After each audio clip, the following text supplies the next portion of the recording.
Assalamu alaikum al'ummar Sayyidul Wujudi. Wa yake so ya rika jin yaren Fulatanci, Larabci, Chainanci, Indiyanci, Turanci, Faransanci? Idan har kana da muradin Allah ya wadata maka fahimtarka, ya yalwata harshenka, ya linka basirarka, duk yaren da ka je garin da ka je baka san yaren ba, idan ka zauna da yaren nan kaɗan Allah ya fahimtar da kai wannan yare, ka zamana kamar ɗan gari, kana ji kuma kana iya maida musu su masu ji abin da kake cewa. Sannan wanda yake so a makaranta ana koyar da wani yare, ubangiji ya sauƙaƙa masa fahimtar wannan yaren kuma ya gane wannan yaren da izinin Allah. Ko wanda shi baya jin Hausa yana so Allah ya sa ya rika jin Hausa, Allah ya fahimtar da shi yaren Hausa sosai.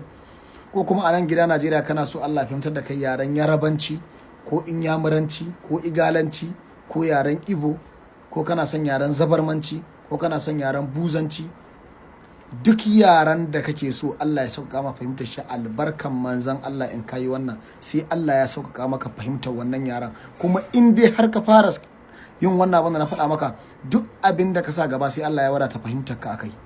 Dan wannan sirri ne wanda yake na ɗaukar ababuwa da sauri, ma'ana ko da karatu ne idan kana so ɗanka baya fahimtar karatu kai masa wannan aikin albarkan Muhammadu manzan Allah sallallahu alaihi wasallam, albarkar sayyidina rasulullahi, Allah ba zai dakusar da basirarsa ba, Allah zai daga ma darajarsa, ba zai kaskanta a cikin mutane ba da izinin Allah a wannan bangaren in Allah yadda. Idan kuma turanci ke son kawai ki iya, kina so ki iya turanci a rika jin speak na fita bakin ki yinda ya kamata, albarkan manzan Allah, Allah zai yalwata harshen ki, Allah zai saka maki kirjin ki sosai. Yanda wannan sirri yake bai da wahala, na bada saboda manzan Allah sallallahu alaihi wasallama. Ya ku masoya manzan Allah, ku yi sharing ba dan ni ba dan manzan Allah, domin al'umman manzan Allah ta ƙare da wannan sirri. Yanda wannan sirri yake bai da wahala, ana nemo tururuwa amma wadda aka taka ta mata a hanya ko da kafa taka za ka ga ta mutu, wata ta mutu in ta tashi tana yin hanya ta ziriri, to wadda aka taka din nan ta mutu ita za ka dan daddako. Idan ka daddako duk sanda ka ganta ka daddako ta, in ka dan tara dai koya take ana da bukatai, sai ka sa dutse, sai fa wadda ta mutu, in ba wadda ta mutu ba za ta yi ba, sai ka sa dutse, sai ka dan daddaka ta, ka dan daddaka ta da wani dutse. In ka dan daddaka ta da kokoto, alhamdulillah, sai ka rika ibarta kana zuba ta ita kadai a cikin wuta, kana tira da kunnuwanka da kanka haka, kana dan tirarawa, hayakin ne na dan bugun koyaya ne. Na farko kenan, Allah zai kaifafa ma kwakwalwar jin duk abin da zai taho, in Allah da sai Allah ya baka damar dauke shi alfarman manzo Allah. Wanda yake so Allah ya yalwata basiran ta karfafa sosai, abin ya zauna in ka ji kuka gani kada ya fita, to zai kara da wannan, zai rubuta sannu ƙuri'ika falatansa kafa 7 a jikin allo ka wanke. In ka wanke ruwan rubutun da ruwan sama ake son ka wanke shi, ko da ruwan zuma ko da ruwan zanzon kai, in ka gama ka zuba zuma ka rika sha wannan kullun ka sha tsawon sati 2. Albarkan manzon Allah, ko jarabawa ake baka fahimta, Allah sai ya fahimtar da kai. Wannan na tururu, wannan mujarraban ne da izinin Allah. Wanda ya bani sirrin nan ya tabbatar min da cewa kuma na yi yadda da abin, na yi imani da shi idan aka yi zai yi. Ita tururuwan ma ana ɗan daka ta wani lokaci, sai a ɗan kwaɓa ta haka da yan zuma kaɗan, sai a sa cikin kunne, sai a ɗan rika ɗan gyara kunne da irin wannan abin na soso na ƙwarƙwala kunne, sai a ɗan rika ɗan ƙwarƙwala kunne kaɗan da shi.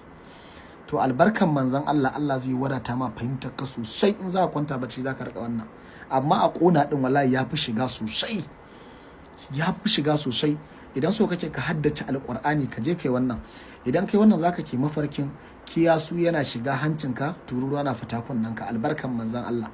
Wannan mafarkin da kai akwai bakin alƙur'ani a ciki, akwai wasullansa. Wannan mujarraban ne, albarkan manzon Allah. Duk wanda ya wannan, Allah zai sa yarda a cikin abin da ka nema. In dai bangaren yare ne wannan, kana so Allah ya wadata maka, ka nemi hakan, kana son hakan ne, kana barin ƙasa ka tafi wata ƙasa, amma ka je ai ta maimaita abu ɗaya ka kasa ganewa, ai ta yare ka daɗe amma kai dai baka ji, dinkin kace kamar kurma. Allah ya sauki, Allah ya raba mu da rashin fahimta. Idan kai wannan, Allah zai sauƙaƙa ma fahimta ka, zaka ke fahimta sosai dalilin manzon Allah. In an gwada ba za a ji kunya ba, insha Allah. Ine ma kowa fatan alkhairi, masoya manzon Allah, daga almajirin kwalifan fada Jibiya. Duk wanda yake da wani sirri wanda ya tabbatar mai kyau ne, gangariya, wanda ya ji a cikin zuciyarsa yana so ya taimaka ma al'umman manzon Allah da shi, to idan sakon ya mai nisa ya matso man da shi ne, kuma zan gajar tafiyar, zan tura ma al'umma shi. Saboda ita rayuwa abin da ake so idan Allah ya sanar da kai abu kai kokari ka sanar da shi dan a karo. Masoya annabi, naga wata mata ta zo yau gurina kamar ummata kuka wallahi, ta ce min ta hada kudin ta kusan naira 200 wallahi sai da gadanta. Da ta hada wannan kudin naira 200 wani ya ce mata wai shine halifan fara jibiya, kawai kiranta ma ya tawar tura mai da wannan kudi 200. yace ko me za ta ce da siyar tura mai da kudin, ta sai da gadanta a ranar nan billahi lazi garin kwaki suka sha, ta tura mai da 200 da sunan tana so tana cikin wata matsala ya taimaka mata. Malam idan kai ne kai wannan abin da ni da kai za mu haɗu da kai a gaban Allah, wallahi wallahi wallahi idan ubanka ne ya sara duniya sai ka bata wannan kudin. Babu uban da ya isa ya hana ka an shi wannan kudin, ta an shi wannan kudin hannunka. Akwai ranar yoma cibilar sara'il, ranar tunan asiri, ka kiyaye wannan ranar. Allah ya ce ba zai bar ƙwayar zarra ba na haƙƙin wani akan wani. A kana ganin ka cuce ta kana dariya ba, amma idan da yau aiki ta zo cewa na taimaka iman aiki kaza sai ka ce zan yi, sai ka karɓi kuɗin nan sai ka sa a mata roƙon Allah sai abin nan bai ba, to wannan ba matsala bane ba, saboda me kayi roƙon Allah ne kuma ta san kai ba Allah bane, sai Allah ya ga dama wannan abin zai. Amma ka karɓan mata kuɗi ka rufe layin ka gaba ɗaya, kuma idan ta sa lambar taka a wata waya ta kira za ta ji wayar tana shiga, kai ne ka sa ta kwalfu, kai ne kai blocking ɗinta, kuma da ta ce maka ni ciwanci kawai sai ka rufe layin gaba ɗaya, kashe wayar ka rufe layin shi ba. Allah ya tsine maka albarka. Wanda duk ya san yayi wannan abun ba zai gama lafiya ba, ka nemi baiwa Allah nan ka bata kuɗinta. Na ce ta ban lambar shi, ta ce min wallahi tallahi ba ta da lambar shi, ta goge lambar, ta ci kuka ta kai ta gaji ta share hawayenta. Ta zo nan gidana na haɗa mata akalla kaya za su kai darajar na naira 350 na haɗa na bata. Tsakanina da wanda ya halicci na Allah zan haɗu da ku a gaban Allah naira 5 ɗinta ban ansa ba, saboda tausaya ma abin da aka yi mata. Amma ni a doka ta mutum bai zuwa gidana ba kuɗi ya ce wai in haɗa mai magani, wai in ɗauka in bashi kyauta, ba zai yiwu ba. Amma ita wannan ta ci darajar manzon Allah saboda na tausaya mata, kuma na tausaya ma larura take ciki. Sannan bayan wannan akwai wani mutum, wai wani yaro wanda ya zo guri na kwanan nan jiya, shi ma sai da na bashi naira 10,000 kuɗin mota, na ce kuɗin mota ya koma. Shi zuwa yayi ma gaba ɗaya wai bai da ko sisi, komai nashi ya kulle, ya za a mai kuɗi.